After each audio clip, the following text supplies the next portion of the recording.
Naam, mwana ukuu wa Mwafrika. Bado tunaendelea na taifa la Burkina Faso pale kwa mtaalam Ibrahim mwana wa Traore, mwalimu wa darasa, mwana mapinduzi wa kweli ndani ya Afrika. Lakini alichojibiwa Obama baada ya kumtumia ujumbe Ibrahim Traore ni kitu kimeushangaza ulimwengu. Ni kitu kimeishangaza dunia. Kama jinsi ambavyo tunavyojua kuwa macho ya dunia nzima yako yakimwangalia Ibrahim Traore, kwa sababu kumbuka viongozi wengi wa Afrika ni wengi huwa wanatumikia maslahi ya watu wa magharibi.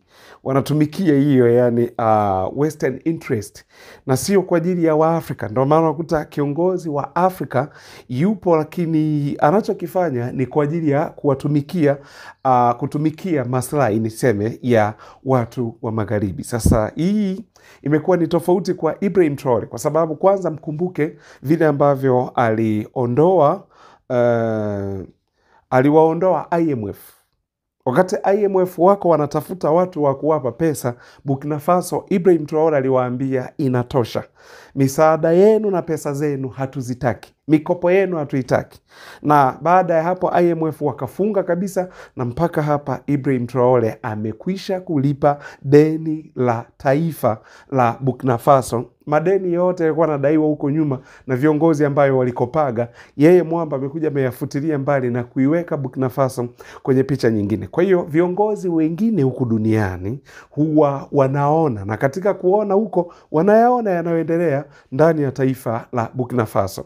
Kwa hiyo sasa ikamfanya sasa rais mstaafu wa Marekani wa 44 Barack Obama kumtumia ujumbe Ibrahim Traore, na ujumbe huu ulipelekwa na wajumbe maalum, kwa sababu lazima kuwe na wajumbe maalum ambao wametumwa hii tunaita nini? Tunaita ni wanadiplomasia ambao wametumwa sasa kwa ajili ya kumpa ujumbe kutoka kwa Obama, aliyewahi kuwa rais wa dunia ambaye maelfu ya watu walikuwa wanamtegemea. Maana kumbuka rais wa Marekani ni sawa na rais wa dunia. Katumiwa ujumbe huu. Sasa ujumbe huu ukamfikia Ibrahim Traore, na Ibrahim Traore kamera zinamrekodi na nini, akaifungua ile bahasha, akaanza kusoma ule ujumbe. Na sasa kwa sababu kumbuka viongozi wengi wa Afrika, mfano ukitumiwa ujumbe na wewe ni kiongozi wa Afrika, umetumiwa barua kutoka kwa watu wakubwa kama hawa wakina Barack Obama na watu wengine, ukitumiwa ujumbe kama huo, unaona utakuwa proud of, na vyombo vya habari vitatangaza kuwa rais huyu wa taifa hili amepongezwa na mtu mkubwa. Maana kama Barack Obama, ukumbuke yule ni mtu mkubwa sana. Lakini Ibrahim Traore alifungua ule ujumbe na akaanza kusoma, wengi sasa wakitegemea ile waone furaha, waone nuru kusoni kwa Ibrahim Traore, kwa sababu sasa pengine tunaanza sasa kuwa na ushirika mzuri na watu wa magharibi. Lakini hii ilikuwa tofauti kwa Ibrahim Traore. Baada ya kusoma ule ujumbe alikunja sura, na alipokunja sura sasa unajiuliza ni nini kilichokuwa kimeandikwa ndani. Ngoja nikusomee kilichokuwa kimeandikwa ndani, kwa sababu baadaye aliusoma ujumbe wa Barack Obama aliyoutuma. Naomba nikusomee ambapo nimetafsiri kwa tafsiri sio rasmi sana, lakini ndivyo ulivyokuwa unamaanisha. Ujumbe huu ulikuwa unasema hivi: Ibrahim Traore, historia inatengenezwa na watu wenye uthubutu wa kuyakabili mazingira. Ushujaa wako katika mazingira magumu hauneneki hakika.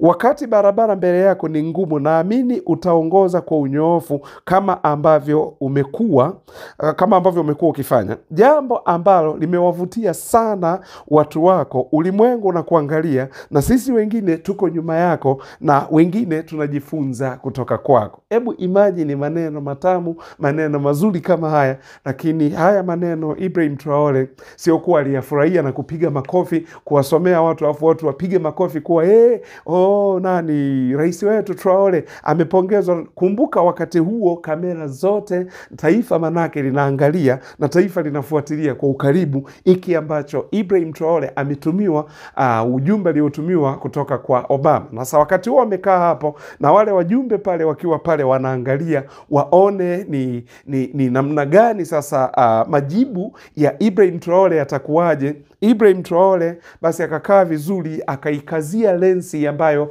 maana kamera zilikuwa zinamrekodi, na hapa kumbuka anaongea na taifa, lakini wakati huo atakuwa anaongea moja kwa moja na Obama. Kwanza ilibidi waweke off kwanza kwa sababu hawakutegemea, walijua angeshangilia na hivyo, lakini ikabidi waweke off kwanza. Baadaye akajibu sasa majibu aliyoyatoa, alisema hivi: Mr. Obama, asante kwa maneno yako, lakini Afrika haihitaji pongezi ila inahitaji haki. Watu wakabaki wanashangaa. Yaani ikiwa pamoja sana wale walioleta ile barua, ule ujumbe ulioleta hii barua ya mtu mkubwa. Kwa sababu kumbuka, pongezi haziwezi kuwalisha watoto wa Afrika ambao wana njaa. Pongezi haziwezi kurudisha rasilimali ambazo zimeibwa na hawa wanaoleta pongezi Afrika. Ukumbuke hilo. Kwa watu wengi sasa wakiwa wamepigwa na shoku, akaendelea kuongea, akasema hivi: dhahabu zetu zinawatajirisha wakati watoto wetu wanakufa na njaa. Ndio kauli aliyomjibu Barack Obama. Sasa dhahabu zetu zinawatajirisha wakati watoto wetu wanakufa na njaa. Drones zenu zinazunguka anga letu, lakini bado maadui wanatuchinja kila kunapoitwa leo. Mnawaita viongozi wetu wala rushwa, lakini ni nani anayewapa silaha kuua watu wao, yani kuua raia wao? Nani alimpindua Thomas Isidore Noel Sankara? Ni nani alimuua Gaddafi? Haya ndio maneno hasa ambayo huyu Ibrahim Traore akawa ameyaongea kwenye kamera akijaribu kumjibu Barack Obama katika ujumbe ambao amemtumia Ibrahim Traore. Sasa swali linakuja, ujumbe kama huu ungetumwa kwa viongozi wengine wa Afrika, ingekuwa ni habari inauza magazeti siku hiyo kuwa Obama amempongeza rais fulani, Obama amempongeza kiongozi fulani. Sivyo ilivyo kwa Ibrahim Traore. Na ule mkutano hapo, kwenye huo mkutano kulikuwa na watu wengi. Kulikuwa na bwana mmoja pia, na yeye ni mfanyabiashara mkubwa sana ambaye alikuwa amewekeza sana huko Burkina Faso, anaitwa majina haya Reynard, yes, maana sio Leonard, ni Reynard. Huyu mfanyabiashara na yeye akamwambia Traore pale, kwa sababu si unajua wanatuonaga huku sisi ni kama vinyago hivi, yani wakija tuwatetemekee na hivyo. Akamwambia pale Traore, akamwambia, ninyi mnalaumu sana ukoloni, badala ya kujenga viwanda mnalaumu sana wakoloni na mnaacha kufanya kazi. Ibrahim Traore akamwangalia, akamwambia sawa, endelea. Sasa kwa mnatakiwa mfanye kazi badala ya kujenga viwanda. Viongozi wenu wa Afrika wengi wako bize kuzunguka na mandege kwenda nchi za Ulaya na Marekani, kwenda kuongea huko, kutoa speeches tu na kupiga picha na viongozi wa Ulaya, wakati wale viongozi wa Ulaya wao na Marekani wao wanafanya kazi, wanatoka jasho, wanatoka damu, ndio maana nchi zetu zinaendelea. Ibrahim Traore alimwangalia, alafu akamwambia Mr. Reynard, naomba nikuambie kitu kimoja. Wewe sio wa kunifundisha mimi. Dhahabu ulizoziiba Burkina Faso, ambazo umezichimba Burkina Faso, ambazo ni tukiangalia pesa zake ni dola za Kimarekani bilioni 2.1.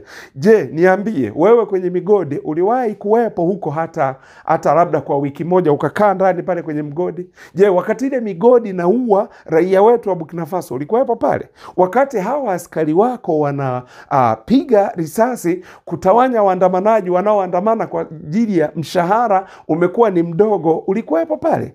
Huyu Reynard akaanza kukataa, akasema hapana, mimi hii sio kweli, kwa sababu haya unayoyaongea hayana ukweli. Akamwambia wala usijali. Kumbe mwamba amekuja na flash. Nikakumbuka yale ya Magufuli. Nakumbuka kwenye wale jamaa walikuwa wasafirisha michanga kutoka nje, yaani kutoka hapa Tanzania kwenda huko. Kumbe walikuwa wamewarekodi na flash, Magufuli anaye. Kwa ndicho ambacho amekifanya Ibrahim Traore. Nafikiri alikuwa anajifunza sana mambo mengi sana, kwa sababu Magufuli alitikisa sana dunia, kwa sababu dunia nzima ilikuwa inamwangalia yeye na kila kitu anaangalia. Maana sio jambo la kawaida uende ukapime mipapai, uende ukapime mbuzi, uchukue sample za mafuta, uende ukapime mifenesi, eti na yenyewe imekutwa ina corona. Kwa wakati huo sasa nafikiri mwamba Traore wakati huo alikuwa anaangalia tu na anajifunza baadhi ya ya mambo, kumbe ana flash pale, na wakati huo akatoa flash kutoka kwenye koti lake, maana ujue huyu mwamba anavaga magwanda, akatoa hiyo flash, na baada ya kuitoa hiyo flash alafu akawapa wahusika, basi kulikuwa na screen nyuma huko, akachukua remote, akapewa remote, akaiwasha. Alivyoiwasha mambo yakaanza kuonekana, kawa amewaumbua kwa namna hiyo, na huyu Reynard mwenyewe akataka sasa hiyo conversation iweze kuisha hapo. Akasema no, umenichokoza mwenyewe, na mimi nimekuja hapa nimejipanga vizuri, sio mnatutumia salamu za unafiki wakati hivi tulivyo ni kwa sababu ya nini? Hivi Obama kweli ni wa kutuma salamu kumtumia Ibrahim Traore? Obama tunafanya kazi vizuri. Obama aliyeendesha operation ya kumuua Colonel Muammar Gaddafi katika taifa la Libya ndio anaweza kumtumia salamu Ibrahim Traore, tunafanya vizuri na sisi tunakuangalia na sisi tuko nyuma yako. Nyuma yangu mnafanya nini? Ndio maana mwamba amekataa. Ndio maana unaona sasa nakuambia hivi, watu pale wakati wasubiri wanaona Ibrahim Traore sura yake kwanza imekuwa ni nzito, kwa sababu yule ni captain, na akikuangalia tu hivi basi. Nakumbuka huyu rais wa Senegal, huyu Diomaye Faye, aliendaga huko, ametoka huko Senegal, anasema naenda kumwambia Ibrahim Traore warudi kwenye umoja wa ECOWAS, kwa sababu kumbuka wamejiondoa, warudi kwenye umoja wa ECOWAS kwao na hivyo. Lakini alipofika pale, mwamba alipomwangalia tu hivi akasahau hivyo alivyokuwa ameongea, kwa sababu anatisha. Ibrahim Traore yani ni mtu yuko serious. Alafu kumbuka neno Burkina Faso maana yake ni taifa la watu wanyoofu, upright men, ndio maana yake. Maana walibadilisha jina wakati ule wa Thomas Sankara, alibadilisha jina, maana mwanzo ilikuwa inaitwa Upper Volta, hiyo nchi ilikuwa inaitwa Upper Volta, kabadilisha jina kutoka Upper Volta mpaka kuja Burkina Faso. Kwa hiyo haya ndiyo aliyomjibu, ulimwengu haujaamini. Na baada ya kujibiwa hivyo, tukaona hasa maneno yake haya, watu Kenya, watu huko Dakar, watu huku Ivory Coast, watu Afrika nzima, akawa wakasema hii ni sauti yetu sisi wa Afrika kuongea kuhusiana kukataa ukoloni wa wakoloni. Wanatulaumu. Ndio maana kama umemwambia huyu Reynard kuwa wewe unanifundisha mimi kuwa hadiweka. Wewe umewahi kuja, yani umewahi kwenda kule kwenye mashimo kuchimba dhahabu kama sio kuwatumia watu? Yani nyinyi mmetajirika kwa damu na jasho la Waafrika na vifo vya Waafrika. Utajiri wenu ni vifo vya Afrika, alafu mnataka eti mtupongeze kwa lipi? Huyu ndiye mwamba Ibrahim Traore, hana mchezo. Wakati viongozi wengine wangekuwa wanafurahia, yeye hakufanya hivyo. Asanteni sana unakuwa Mwafrika, tunawashukuru.